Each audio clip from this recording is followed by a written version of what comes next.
Advantage অসমৰ সময়ত আমি 5,15,000 কোটি টকাৰ MOU আৰু ঘোষণা আমি লিপিবদ্ধ কৰিছিলোঁ আৰু ইনফ্ৰাষ্ট্ৰাকচাৰ ইনভেষ্টমেণ্ট এই দুইটা শিতানত এই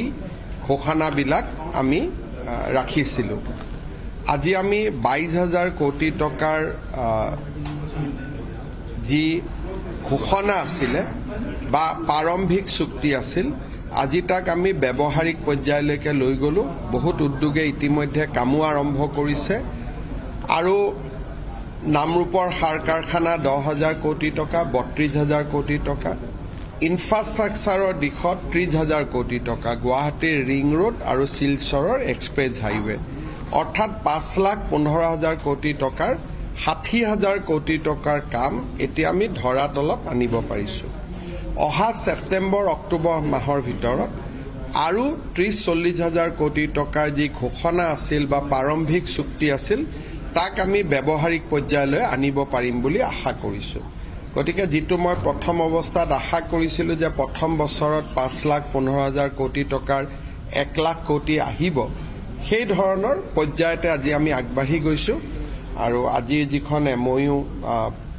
ঠিক ফাইনেল চুক্তি হ'ল, বহুতৰ উদ্যোগো বহুত দূৰ আগবাঢ়িছে। মই ভাবো যে ভাল পৰিৱেশ এটা লাহেকৈ নিৰ্মাণ হ'ব গৈ আছে।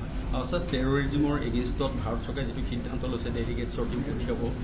তাতে দেখিবলৈ পাইছে তালিকাৰ মাজত গৌৰৱ গগৈ নামৰ সন্দৰ্ভত আপুনি কৈছিলে যে টুইট কৰি ৰাহুল গান্ধীক জনাম, আৰু ইতিমধ্যে ভাৰত চৰকাৰে সিদ্ধান্ত লৈছে ৰাহুল গান্ধীৰ নাম তাৰ পৰা কৰ্তন কৰিছে। অসমৰ কিন্তু দুগৰাকী আছে। চাওক, আমি ভুৱনেশ্বৰ কলিতা ডাঙৰীয়া আৰু প্ৰদান বৰুৱা ডাঙৰীয়াক অভিনন্দন জনাইছোঁ। ভাৰতক তেওঁলোকে প্ৰতিনিধিত্ব কৰিব। তেখেতসকলে যাতে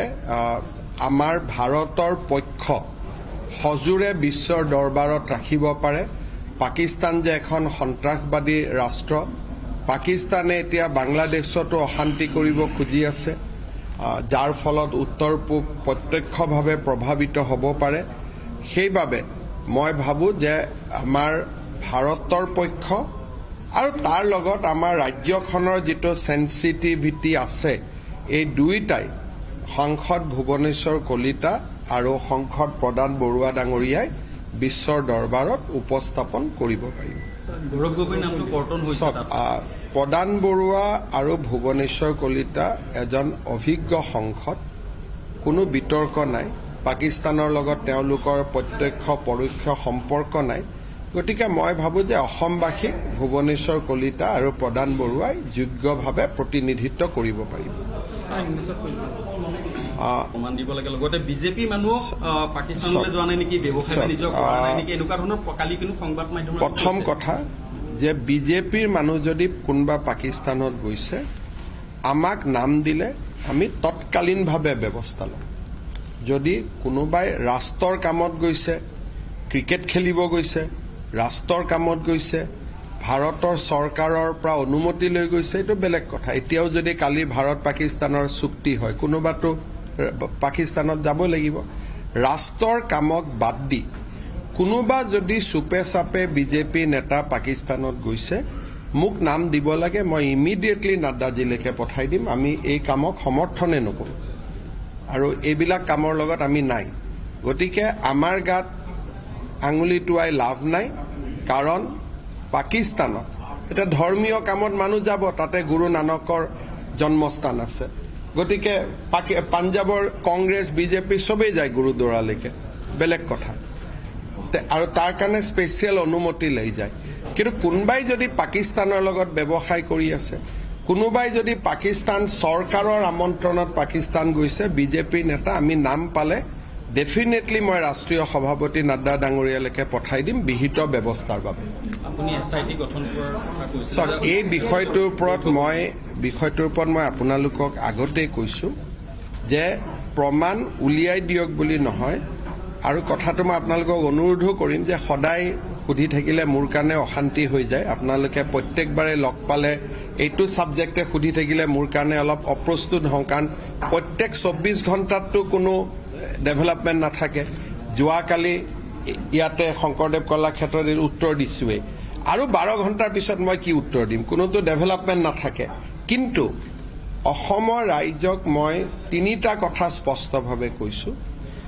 যে গৌৰৱ গগৈয়ে পাকিস্তানত ISI নিমন্ত্ৰণত গৈছিল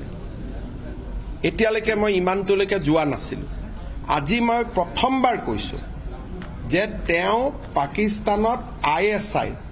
আমন্ত্ৰণত গৈছিল তাৰ ডকুমেন্টছ আমাৰ লগত আছে ফুৰিব যোৱা নহয় আজি মই এক ষ্টেপ ওপৰত কৈছো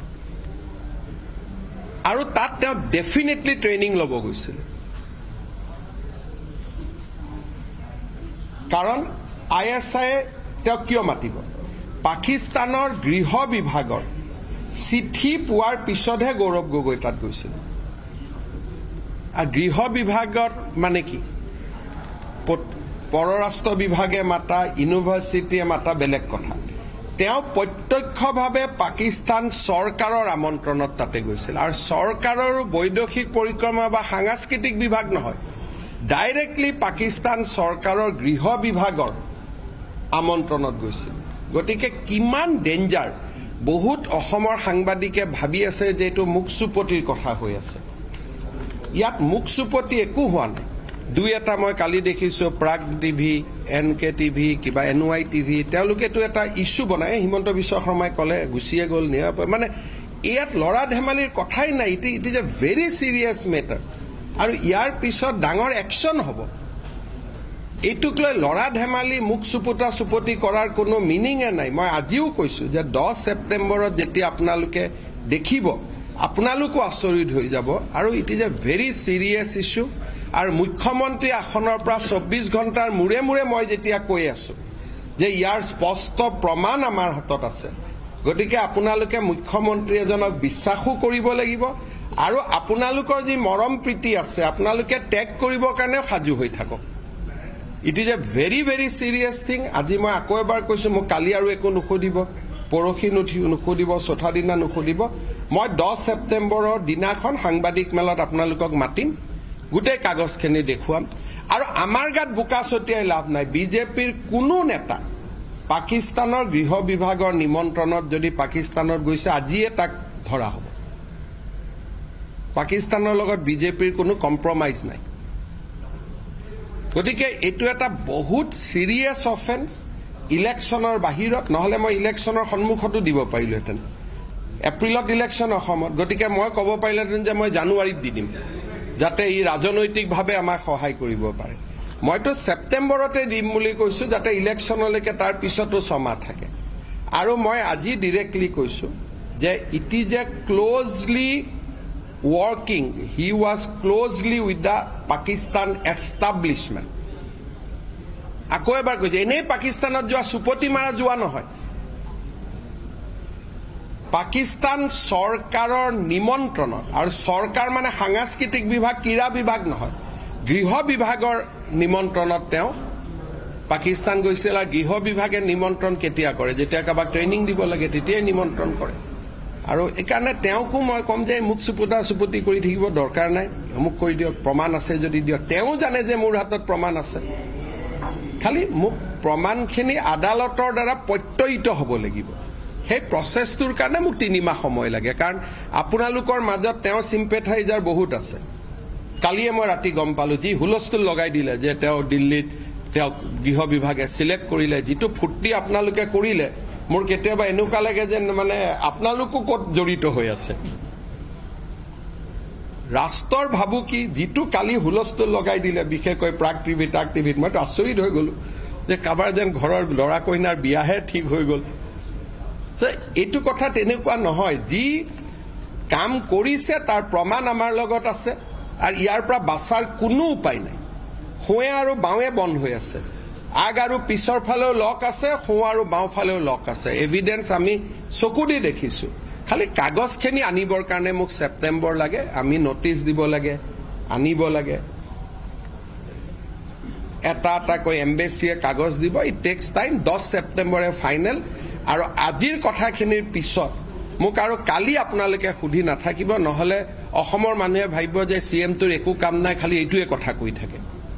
গতিকে আপোনালোকে মুকো এক্সপোজ কৰি নাথাকিব উদ্যোগৰ কথা কৃষিৰ কথা মই গ্যাস সিলিন্ডাৰ কেতিয়া দিম চাউল দালি কেতিয়া দিম মহিলা উদ্যমিতা কেতিয়া দিম, মোৰ সন্মুখত বহুত কাম আছে।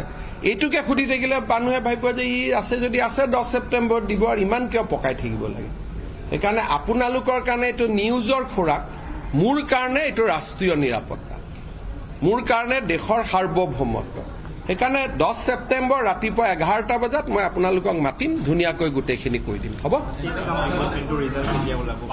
আজি ৰাতি মোৰ ফেচবুক লাইভ আছে 9টা বজাত, গোটেইখিনি বহুতখিনি কথা মই তাতে কৈ দিম।